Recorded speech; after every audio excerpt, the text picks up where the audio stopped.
Hey everybody, it's Jason Blaha with Ice Cream Fitness here.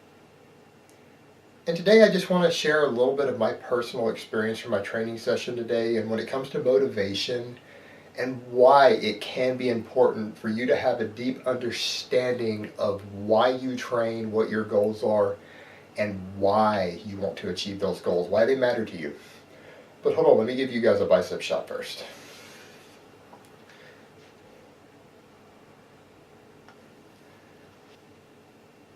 Okay, a lot of what I'm going to say here, while it could apply to training or powerlifting or bodybuilding or any type of training itself for a sport or some physical endeavor, a lot of it you could apply the same principles to other things you do in life. And a lot of you watched my video a couple days ago explaining what I'm doing with my training right now and the problems I'm facing and how I'm changing what I'm planning to do for competitions and the problems that I have developed with my previous training style and how it has actually hurt my progress. And I went in today to train, and normally it wouldn't be a big deal. I've decided today to do 3x3s on everything because I need a little more volume and workload and total reps in a workout to get more time under tension to build up some of the weak muscle groups that might be limiting me in the weak portions of my lifts, and to ingrain more technique by doing more work with a weight that's light enough that I can do textbook perfect form on every single rep and find my groove better. So I went in to do that today, and normally it wouldn't be a big deal, but the way I'm squatting now, going completely raw and ass to grass and pausing to do pause squats, is really starting to hurt. And this is my 5th day in a row squatting heavy because I've been squatting, benching, and deadlifting every single morning, and then I come and do accessory work at night. So I'm training twice a day and I'm squatting and deadlifting heavy every morning. And so I'm in here in the gym doing this on a cut. I've already lost 27 pounds, and so I'm really feeling it in my workouts.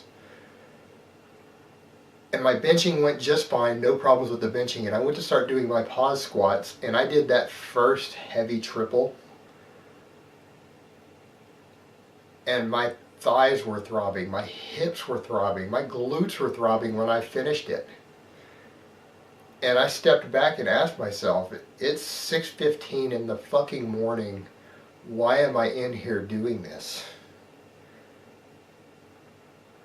I should just drop these squats, take that one set, because hey, I'm going to squat again tomorrow, so it doesn't matter if I only do one set. Maybe I'll do one set of deadlifts and some core and just get out of here. I've had enough of this shit. And then I stopped and I realized, well, wait a minute. I want to compete next year. I've got to get myself ready for these meets. And if I'm going to quit in the middle of training, even though my strength is there, I haven't lost any strength over the last few days. The strength is there, so I'm capable of doing the session, physically capable. But it's hard, and it hurts, and I'm tired. I want to go back to bed. But if I'm going to quit just because it gets hard, I might as well stop now and not even bother to compete. So I said to myself at that moment, either I need to finish this session and do all of my 3x3s and my core work and everything that I have planned, or I need to just drop this idea of competing again. Because I can't really have it both ways. So what am I going to do? And I stepped back and I remembered what it feels like to quit. Back when I got sick, up before that, I had a lot of stuff going on in my life. I really was at a point to where I hated my job. I was making fantastic money. I was making around 50 grand a year. But I really hated my job at the time. I was mourning the loss of my mother still. My mother had died not really that long ago, and she was the most important person in my life. And she died. And then a few months later, my grandfather, who was basically my mentor growing up, died also, back to back. And I was really struggling to deal with that.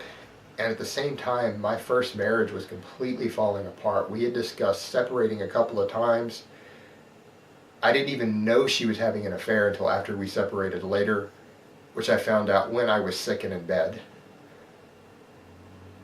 But she had squandered something like 15 grand of my money. I had had to cut her off from all the bank accounts and give her a cash allowance to live on because she was just squandering money on alcohol and drugs and partying and giving it to her family because she just kind of went wild.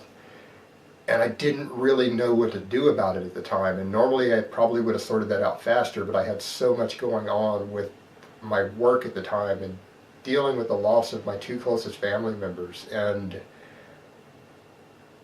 just trying to keep my career going and make enough money that I just really didn't know how to get her basically to behave at all. And basically when I got sick, my doctors told me to stop training. They put me on less hours at work and I quit training. And when I quit training, I started getting sicker. And within 3 months, I went from restricted hours to my doctor saying, you are disabled and you cannot work. We will not give you permission to work a regular job. And we're pulling your driver's license. You have no business driving a car at this point and no business working. So I had to go on disability leave. And I still wasn't training or doing anything because they told me to do no exercise, and I got sicker and sicker. And eventually I got bedridden. And when I got bedridden, I finally separated with my first wife and started renting a room with my best friend, but I gave up on life at that point. I felt like I had lost everything in life and I just quit. And it took me a long time to build myself back up psychologically, to start working towards things and working towards goals again, because I quit and I let life get the best of me. And I don't want to be that person again. I don't want to be a quitter. So that's my motivation for training. I felt weak and helpless and useless when I was sick in bed. And to me, I would rather die than feel that way again. And to me, to come back and train and to try to regain what I have lost and maybe even surpass it, and to go and compete in powerlifting meets after having been completely disabled and reduced to basically nothing. I felt like nothing at the time. Is to prove to myself that I am still strong emotionally, mentally, and physically. To me, this is a personal test of strength. And I decided at that moment that I'm not going to be a fucking quitter again. And I went in and I knocked out the rest of my sets. Every single set I did after that, it felt lighter and lighter and lighter with the same weight. And so I finished my workout. And the moral of the story for a lot of you is when your training gets hard and you decide particularly that you're going to compete in something, what a lot of people do when the training gets hard or the diet gets hard or whatever they're doing starts to get really hard, that's when they give up. So when you get to that point, that is when you better know what you were training for and why do you want it. What is your personal reason inside for wanting to achieve those goals?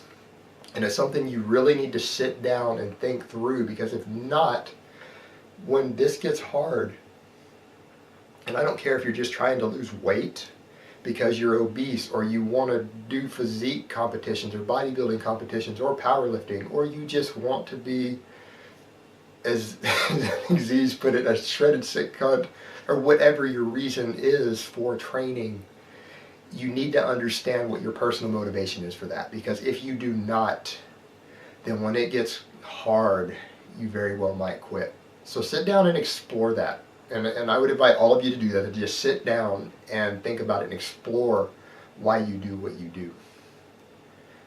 What are your goals? Why are you trying to reach them? Alright guys, that's really all I have to say on that today. I hope it has been informative, and I will talk to you next time.